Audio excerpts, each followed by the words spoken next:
Tagol! Tita! Tanya! Chinita! Sino? Ako?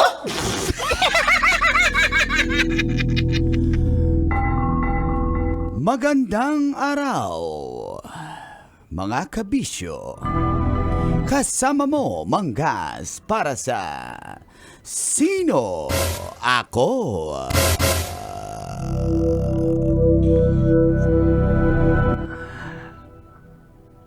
Viral ang isang construction worker sa may Mandaluyong.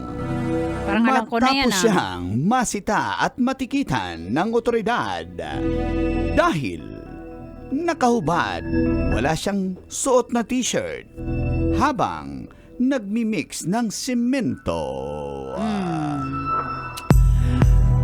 Ang dahilan, may bagong ipinatutupad na rules sa ilalim na tinatawag na Safer Cities Initiative, kung saan kabilang sa ipinagbabawal ang pag-inom sa kalsada, late na magbidyoke sa gabi at paglabas na walang damit pang itaas.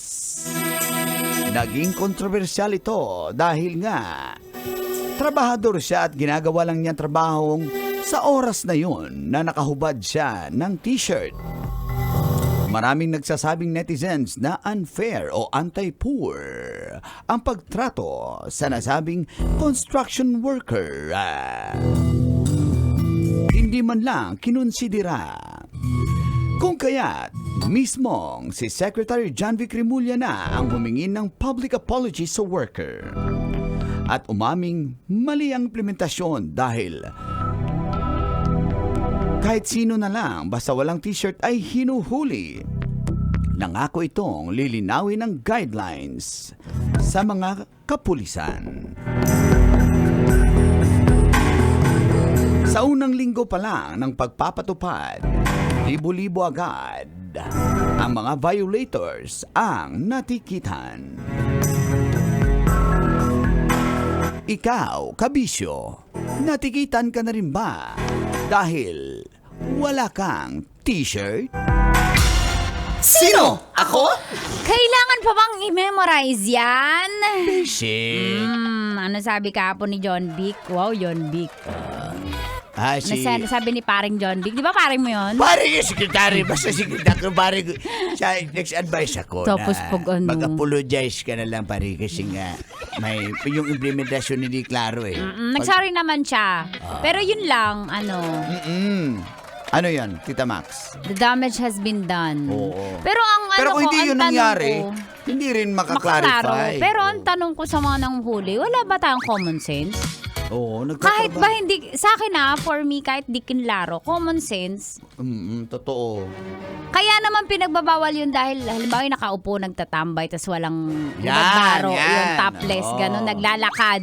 Ay, nagiinuman, nakahubad Oo, pa oo, sa labas. Oo, baka hulihin yung mga nasa resort, Kung ganito, yung pare, sama mo yung ating mga kapulisan, samahan nyo ako. Alam ko yan, saan pwede manghuli na nakahubad. Saan? Ha? Saan? Sa Cubao, meron yan. Sa massage. Hindi naman siya naghubad doon. Ikaw yung pahubarin. All the way. Ay, alam mo ha. Pero totoo yan.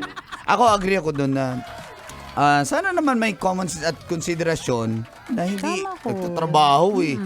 Kaya nga yung mga vloggers ngayon, ginawa ng content. Nag-swimming sa dagat, tas nakahubad. Na hinuhuli, tinitikitan dahil nga parang ginawa na lang siyang meme. So, Kayo ba gusto nyong gawin sa inyo yun, di ba? Halimbawa kamag-anak nyo, yung mga nanghuhuli dyan, ng ganun, walang, na mali naman ang konteksto. Gusto nyo ba, halimbawa anak nyo yun, hulihin. dahil nga, yun, kung nasa trabaho naman talaga, construction worker ka. Sobrang init eh. May vlogger nga, Sabi nga dun na, nagmamasa siya, nakabarong. Oh. sabi dun, ikinukulong ang mga walang damit, yung mga nakabarong nakalaya na magnanakaw. Yun! Sabi ko na kumparin ko nga tong barong ko. Kaya nga, so dapat anti-poor nga daw. Buti naman at kinlaro na ni paring Sik. Init-init ng Pilipinas eh, di ba? Kaya nga ako lagi nakahubad eh. Sa picture, Ba't sa hindi pa Facebook. nahuli si Tita Max? Ba't Kaya hindi nga, pa lagi nahuli? akong topless. Oh, ba't hindi hinuli si Tita Sabi, Max? DJ ba y- Ay, sabi, Ah. sabi, ano ba yun sa... Sa comment. Ano Sa sabi comment, sabi, radyo ba to? Sabi ko, FB to, dito radyo. Relax lang. Huwag na magalit. Hindi gusto ko magalit. Sabi, gusto kasi nilang tumikim doon sa popcorn mo eh. Oo. Hindi ka kasi namigay ng popcorn. Diba? Kita daw kuyukot. Oo. Ito mo nga, napansin mo nga ako eh. Hoy! Ang plastic ng tawa. Kaya, Nang tawa. hindi nung yung nanghuli. Kaya, nagmamasa ng siminto eh. Yung Construction worker. Shout out sa inyo dahil kung wala Na- sila, wala tayong building. yung kagawad. Bakit si Kaga? Yung construction worker. Ay, tama naman, oo. Pag uwi niyan, pag out niyan, ng bababae pa yan. Si Kagawan. Pareho! Hindi. Sa Sabado pa yung construction worker. Sabado pa yung sweldo eh. Ng construction worker? Hindi Kagawan. Yung t-shirt, ginawa niyang ninja. Mainit Ng kasi. construction worker? Kagawan. Naku, mabait yan kasi election eh. Kagawan? Yung construction worker. Oh, bato-bato yung abs niyan. Ng construction worker? Ng kagawad. Uy, Wad. Morning, Wad.